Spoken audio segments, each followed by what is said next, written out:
In 1981, a physicist thought he had found a way to send a message faster than light.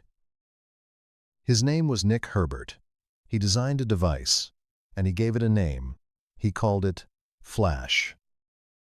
The idea depended on one step: copying a quantum state, making a perfect duplicate of it. He submitted the design to a scientific journal. The reviewer was a physicist named Asher Perez, and Perez saw the flaw immediately. But he did something unusual. He let the paper through. He wanted to provoke a proper answer. The answer came in 1982. Two physicists published a single page in the journal Nature. Their names were William Wootters and Wojciech Zurek. The title was a sentence: "A single quantum cannot be cloned." They proved Herbert's device could never work, not because of bad engineering, because the laws of quantum mechanics forbid it. You cannot make a perfect copy of an unknown quantum state, ever. This is now called the no-cloning theorem. Now, here is what stopped me. More than 2,000 years ago, a text was composed in India. It was not about physics, it was about the self. And it describes self with a series of denials.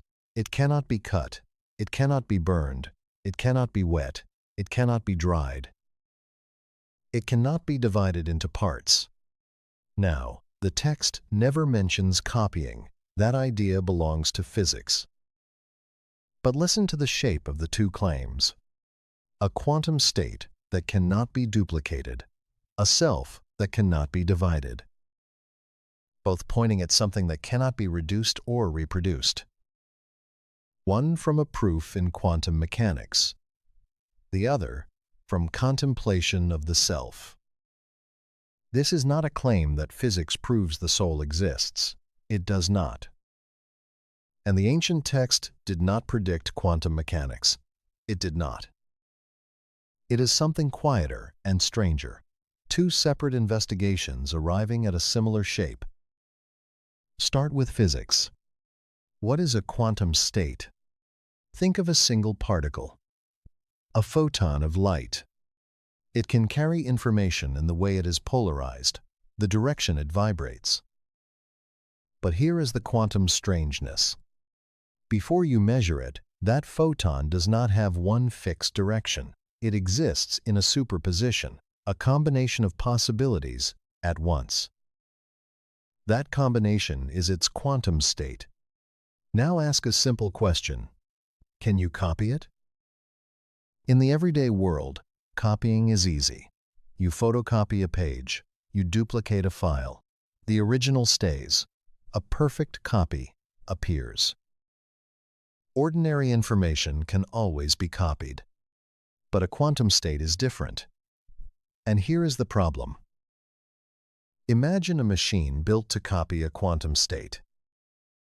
You could design it to copy one definite possibility, say, a photon vibrating straight up. It copies that perfectly.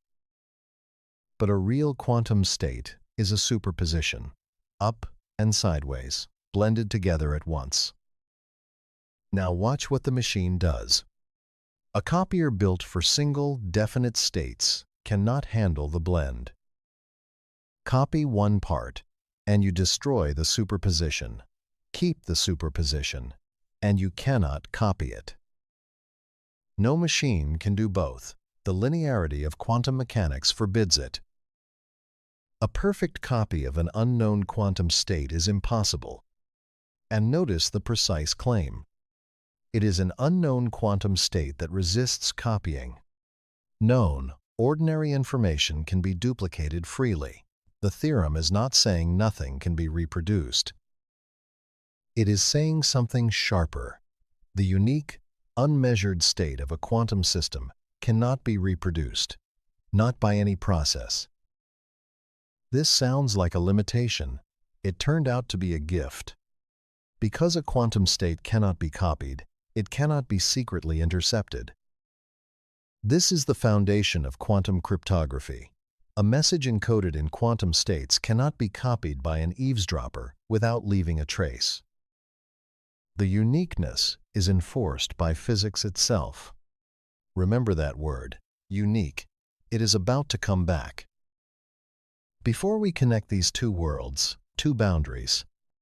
First, the no-cloning theorem is about quantum states. It is not about the soul. It is not about consciousness. It describes photons, electrons, atoms, physical systems in a laboratory. It does not prove that a self exists. It says nothing about an afterlife. Hold that clearly. Second, the Atman is not a quantum state. The ancient texts do not describe wave functions. They do not describe superposition. When they say the self is indivisible, they mean something different from physics. In physics, no machine can duplicate the state. In the texts, there is only one self to begin with. These are different kinds of claims. What connects them is not the mechanism. It is the shape of the conclusion. That at the foundation of things, some realities cannot be reduced to a copy. Now go back more than 2,000 years. The Bhagavad Gita opens on a battlefield. A warrior named Arjuna stands between two armies. He is about to fight, and he is paralyzed by grief. His charioteer is Krishna, and Krishna begins to teach. Arjuna fears death, the death of others, and his own. Krishna answers with a claim about what we truly are. He says there is something in you that does not die, and he describes it by what cannot touch it. Weapons cannot cut it, fire cannot burn it, water cannot wet it, wind cannot dry it. This is one of the most famous verses in the Gita, chapter 2, verse 23. At first, it sounds like poetry, but look at what it is actually saying. Every force listed is a way of acting on a physical object. Cutting, burning, dissolving, drying, and the self is untouched by all of them. Why? The philosopher Shankara gave the reason, centuries later. A weapon cannot cut the self, because the self has no parts. You can only cut what has pieces to separate. You can only burn what has parts to consume. The self, the texts say, is partless. The Katha Upanishad calls it subtler than the subtle. Not a small object, not a large one, not an object at all. The Brihadaranyaka Upanishad says it has no interior and no exterior, no boundary, no edge. And here is the connection this video is drawing. The texts themselves never mention copying. They are not talking about replication at all. But follow their logic. To copy something, you need a separate, bounded thing, a thing with edges, a thing with parts. Something with no parts and no boundary offers nothing to duplicate. The self the texts describe, taken at their word, is exactly that kind of thing, indivisible, without edges. That is the structural echo, not a claim the texts make, a pattern we can see, looking back at them through the lens of physics. Pause here for a moment. Notice the simple sense of being you, right now, the one reading these words.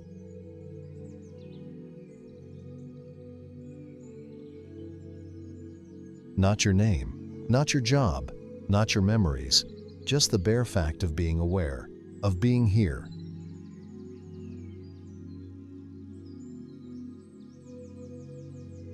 Now ask a strange question. Could there be a perfect copy of that?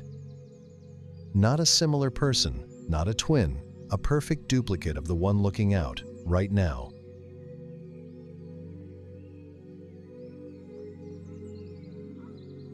The texts describe this awareness as something without parts and without edges, and a thing with no edges gives a copying machine nothing to grip. So place the two side by side. In physics, an unknown quantum state cannot be copied. No process can produce a perfect duplicate. In the Gita, the self cannot be cut or divided. No force can act on what has no parts. The shape is the same. At the root of each domain, something resists being reduced or reproduced. One conclusion came from a proof in quantum mechanics. The other came from contemplation of the self. Around 2,000 years apart, from a physics journal and from a battlefield poem. Now be careful about what this means. A quantum state is physical. The self, in these texts, is not. Those are different kinds of things. Wootters and Zurek did not prove the Gita. The Gita did not predict quantum mechanics. And the texts never mention copying at all. That word is ours. What the two share is a logical form, a single conclusion reached from two different worlds. That some things, at the foundation of reality, remain fundamentally unique. They cannot be divided. They cannot be reduced to a copy. They can only be what they are. Here is something you can try. Not as a belief, as an experiment. Sit for a moment with the sense of I am, before any description, before any label.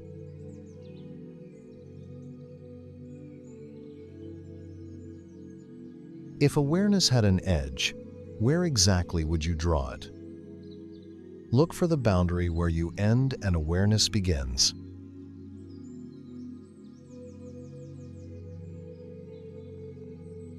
Notice you cannot find its parts. It is not made of pieces you could separate.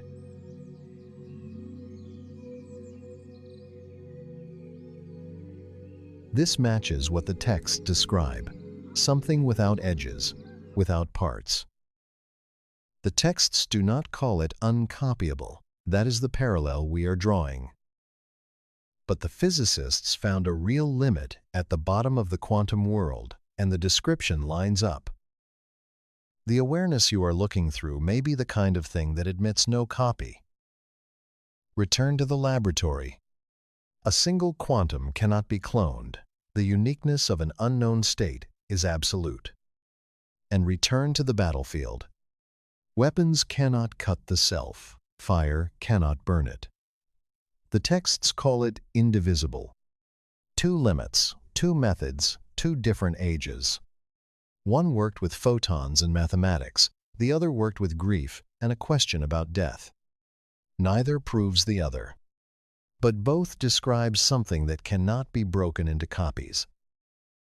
In physics, it is an unknown quantum state. In the texts, it is the indivisible self. Different things, the same shape of conclusion. And perhaps that shape includes you, the awareness looking out through your eyes right now. Not a copy of anyone, and, if the texts are right, not something that could be copied at all. Ancient wisdom, quantum mystery, direct knowing, this quantum gnosis. If you want to see where this question leads next, that investigation is on your screen now. And in the description.